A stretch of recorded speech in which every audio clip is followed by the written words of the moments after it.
Hey everyone, and welcome back to the channel, and if this is your first time here, make sure you hit that subscribe button and turn on notifications because today, we are talking about something really important that does not get discussed nearly enough, and that is whether people avoid gatherings because of trauma. And the short answer is yes, absolutely they do, but the reasons why and the ways this shows up are far more complex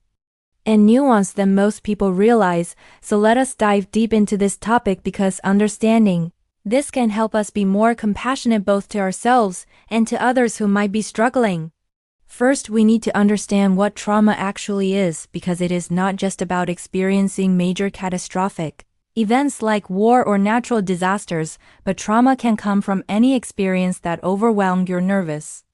system and left you feeling unsafe, threatened, or helpless, and this includes things like childhood abuse, neglect, bullying, public humiliation, toxic relationships, betrayal, or even witnessing violence. And what happens when you experience trauma is that your brain essentially creates a protective mechanism to try to keep you safe from experiencing that pain again. And sometimes, that protective mechanism shows up as avoiding situations that your brain perceives as potentially dangerous, even if logically you know they are probably safe. When it comes to gatherings specifically, there are so many different types of trauma that can lead someone to avoid them, and one of the most common is social trauma, which happens when the traumatic event itself occurred in a social setting. So imagine someone who was severely bullied at school parties, or someone who experienced a panic attack at a family gathering, or someone who was sexually assaulted at a social event, and for these individuals, their brain has learned to associate gatherings with danger and pain. So even years later, when they receive an invitation to a party or a wedding or a work event, their nervous system kicks into high gear,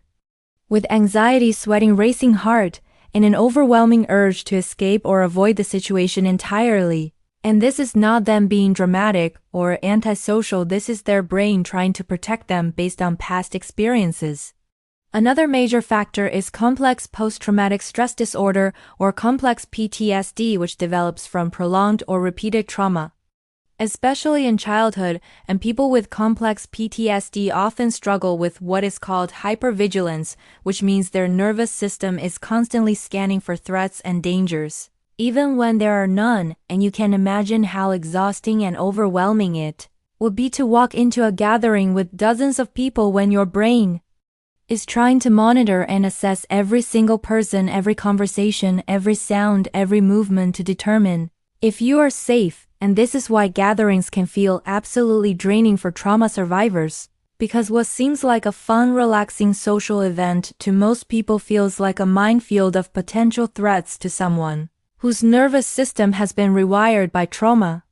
Trust issues are another massive reason why trauma survivors avoid gatherings, because trauma, especially interpersonal trauma, like betrayal, abuse, or abandonment, fundamentally damages your ability to trust other people, and gatherings, by their very nature, require a certain level of trust and vulnerability because you are putting yourself in a situation where you cannot control everything that happens, you cannot control what people will say or do, you cannot control who will be there, and for someone whose trust has been shattered, that level of uncertainty and lack of control can feel terrifying. So they avoid gatherings as a way to maintain a sense of safety and control over their environment. Sensory overload is also a real and significant issue for many trauma survivors, because trauma can actually change the way your nervous system processes sensory information, making you more sensitive to sounds, lights, smells, and physical sensations. And gatherings are inherently sensory-rich environments with multiple conversations happening at once, music playing, people moving around, different smells from food and perfume, and all of this sensory input can be completely overwhelming for someone whose nervous system is already dysregulated from trauma. And when you are in a state of sensory overload, your body goes into fight, flight, or freeze mode, which is incredibly uncomfortable and can even feel dangerous, so avoiding gatherings becomes a way to avoid that awful feeling of being overwhelmed. Shame is another powerful emotion that keeps trauma survivors away from social situations, because trauma often leaves people with deep feelings of shame and a belief that they are somehow fundamentally broken, damaged, or different from everyone else. And when you carry that kind of shame, social situations become threatening because you fear that people will see through you, that they will notice something is wrong with you, that they will judge you or reject you if they knew the truth about your experiences or your struggles. And this fear of being exposed or judged can be so intense that it feels safer to just avoid gatherings altogether rather than risk that vulnerability. The fear of losing control is another significant factor because many trauma survivors have experienced situations where they lost control over what was happening to them. And that loss of control was terrifying and painful, so they develop a need to maintain tight control over their environment and their experiences as a coping mechanism. And gatherings by nature are unpredictable. You do not know exactly what will happen, who you will encounter, what conversations will come up, and for someone who needs control to feel safe, that unpredictability is deeply anxiety-provoking, and avoidance becomes the way to maintain control. There is also something called re-traumatization, which is when something in the present triggers memories or feelings from the past. Trauma and gatherings can be full of potential triggers, whether it is someone who looks like your abuser, or a song that was playing during a traumatic event, or even just the general chaos and energy of a crowd that reminds you of a past dangerous situation. And experiencing those triggers can be incredibly painful and destabilizing. So people learn to avoid gatherings to avoid the risk of being triggered and sent back into that traumatic state. Social exhaustion and masking are also relevant here because many trauma survivors have learned to mask their true feelings and put on a happy face in social situations because they do not feel safe being vulnerable, or they do not want to burden others with their struggles. But maintaining that mask is exhausting, and gatherings require you to be on for extended periods of time, making small talk, smiling, pretending everything is fine when internally you might be struggling. And after a while, the exhaustion of masking becomes so intense that avoiding gatherings feels like the only way to preserve your energy and your sanity. It is also important to understand that avoidance itself can become a trauma response that reinforces itself.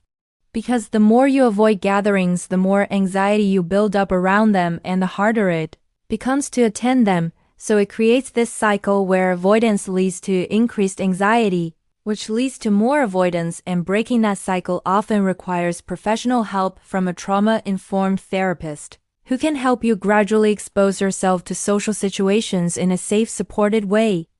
The good news is that healing is absolutely possible, and there are many effective treatments for trauma, including EMDR, which stands for eye movement desensitization, and reprocessing somatic experiencing, which helps you release trauma stored in your body. Cognitive behavioral therapy and internal family systems therapy, and with the right support and treatment,